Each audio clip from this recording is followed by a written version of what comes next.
Where do you see just music right now going probably within the next 5 to 10 years? Wow, that's a big question, because I think anything could happen, because I ask myself that question every day because I need to plan for things. I feel like it's been very exponential. Like 10 years, like if you ask somebody in 2000, where do you think music will be in 2010? Oh yeah, they probably have an easier answer. Yeah, they probably have an easier answer for you than you do now. We'll be able to stream 10,000 or download 10,000 LimeWire songs instead of 5,000. Like, yeah.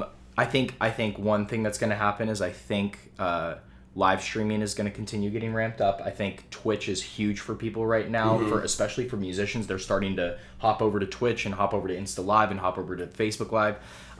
Live streaming is going to be huge. People are already live streaming their concerts. When concerts return, I think there's going to be a lot of decisions that are made about which concerts get played and which don't, and I think that's going to lead to some discrepancy in how local bands become successful. I think it's going to be more challenging for them, but I also think there's going to be more room for opportunity because of the technology. So for example, TikTok became huge recently. TikTok's been around for a second. You see all these different people going, yeah, TikTok, it's going to be successful, it's going to go, and now everybody's on TikTok, and Instagram just released Instagram Reels, and so that is a big component of the music industry. I think people should also consider the way social media moves in relation to the music industry, because those two things are hyper connected in my opinion. And then I think people are going to start putting out music faster than ever before. Just faster. People, you go back and you think about bands that were putting out records in 2012, 2014, 2010. It took them a year or two to put out a record, and that's how long it took. The anomalies were the bands that were putting them out every year, like Dance Gavin Dance, or like I'm trying to think of somebody else, but I know. Well, not for a lot of people. I know. Me and you know Bill Murray. Bill Murray, like 2 records every year. All Time Low was putting stuff out every year. There were these big bands that were putting stuff out every year, and they were getting that consistent traction. But other bands were able to do it before and wait a couple years because of music videos, because of the way labels were running back then, and also because of things like Warped Tour and things where you could have such a mass reach to their audience.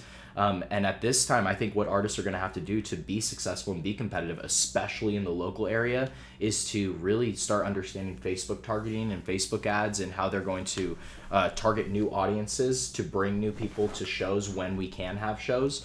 And also the other thing is the venues. I think there's gonna, and I've talked about this for quite a while with some of the people in my circle, is that we are already starting to see the Save Our Stages stuff where all these local venues are starting to collapse because they don't have the funds and they're not getting any revenue. But what's going to happen is we used to have levels and tiers of venues, right? You would agree. There's things like US Airways Center, which is huge. It's not US Airways Center. What is it called? Talking Stick. Talking Stick. You got then you got like Comerica, then you got Van Buren, then you got Marquee, and then and it gradually gets smaller, and you go all the way down to Little Valley Bar or Little 51 West, and there's going to be a huge gap in between that's going to be all gone. Definitely. And there's going to be these big venues, there's going to be these really small venues, and that jump to get from small to big and to become successful, it's going to be harder, and it's just not going to look the same. I don't think people who start bands 10 years from now, who are like 10 years younger than us, they're not going to have the same vision that we had of getting going to this step, then going to this step, then getting signed by a label, and then touring. It's not going to be like that. It's going to be more of a medley of everything and doing what you can to make yourself known on the internet. And so I think that goes back to my record, and I was having all these thoughts as I was making this last record, and I'm really hopeful for the future. I'm really excited about it, but I think it's also just really unpredictable. These next 5 to 10 years, I think it's going to move, just like you said, exponentially. That exponential graph gets even faster. Right. So we'll see. 5 years, 10 years ago is going to be so little compared to 5 years now of what can get done. You know. Absolutely. Yeah. So what would you say then? Like you were just saying, kids 10 years younger than us. When we were in high school, we had this formula that we thought we had to follow, play these shows. Which it did. For a while it did work. That formula worked. And that's why we followed it, because it was by the books at that time. You play shows, you make a name for yourself, you start playing headlining shows with other bigger bands. You want to get up to Warped Tour. play for your local stage, and and get on, and then just move up and up and up. Yep. And now it's a clear path. Now just like you're saying, the whole landscape is going to completely change. So, what would you say? Even with us kind of like looking into this great unknown, what would you say for kids now who are wanting to get into music? What you would think they should focus on first? I think honestly the first thing to answer one part of your question, I think one of the biggest reasons this collapse even happened is because of Warped Tour leaving. I think that was not that it shouldn't. It took an outlet away. It did take an outlet away, yeah. So without that outlet for venues, I think what people need to do and that outlet for big shows, I think what people need to do, in my own opinion, and this is what I've been doing and why I am the way I am today, is I think people need to start learning how to produce and record their own music. And this is going to be challenging for a lot of people because local band. The thing is, it costs money to record. You and I both know it costs a lot of money to record. One of my biggest reasons for even doing it and being motivated to do it was because I didn't see myself. I didn't see this happening if I didn't do it myself because of the hole that it would put me in and the cost. As a solo artist, I'm the one funding everything, and even in a band of 4 dudes or four women or anybody who is trying to combine forces to make a project happen, you have to contribute money no matter what. And so if we're not contributing money to all those things, then it's not going to happen. So I think people are going to start getting even more DIY. I think they're going to need to get more DIY, and I think you guys do a great job of that, and I think myself I do a good job of that in terms of just being creative and picking things out and trying different things and seeing if they work and seeing if they don't work. So not being afraid to fail and try things out because there isn't a clear path anymore and nobody knows what that path is. Right. So producing your own music I think is huge, and writing, and not producing as in buying a whole studio setup, but just being able to write your own music so that you can have a relationship with a producer so that you can eventually not be spending so much money on your music. I think managing money is going to be important in the future because most of it should be going to advertising. Mm-hmm.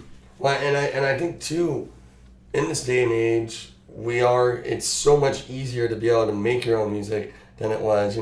If you would have in like 2005, 2010 even, if you would have asked somebody, hey, let's track some stuff at my house, you would have been off of a phone, if not like one microphone and plugged into your computer. I remember my first demos were on an app on an iPod Touch, I think honestly, like an app on an iPod Touch. And now you can get a laptop, an interface, a microphone, some monitors, and a couple $100 and and you're set. And what's crazy is you see these kids, and like literal kids, who are making jams out of their bedroom. You got the kid Leroy. He's huge right now. He's 17, right?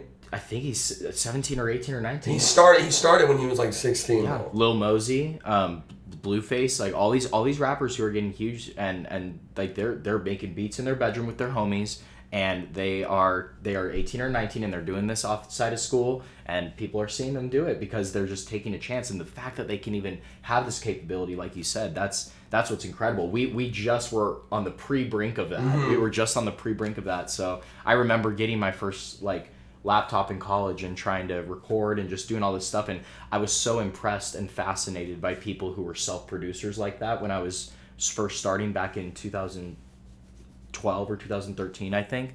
And just being able to do it on your own gives you such a sense of power and confidence, I think. And it, at least for me, somebody who considers themselves a songwriter. Now, a lot of people I would say are guitarists or they're vocalists, but for people who are songwriters, definitely get your own equipment and definitely start writing. Well, there you go. For the new generation of artists, it's on you guys. You guys gotta do a lot of the work. Awesome. Great closing words. So where can people find you? Where are you at? I'm on Instagram, I'm on Twitter, I'm on Facebook, I'm on all the socials. But primarily, Instagram's a great place to reach me, at Rio Wiley. You can also follow me on TikTok, at Rio Wiley. You can follow me on YouTube. But also, I would love if you gave me a follow on Spotify. That would be the biggest help to me, because Spotify is the best place for artists to grow right now. Yes. So please give us a follow on Spotify. After the comm, give them a follow on Spotify. If you're here watching this video, you better have already followed them on Spotify. We're going to be disappointed if you're not. But yeah, give us a follow on Spotify, and then IamRioWiley.com. That's what's the website's been since the beginning of time. It's always IamRioWiley.com. You can find merch.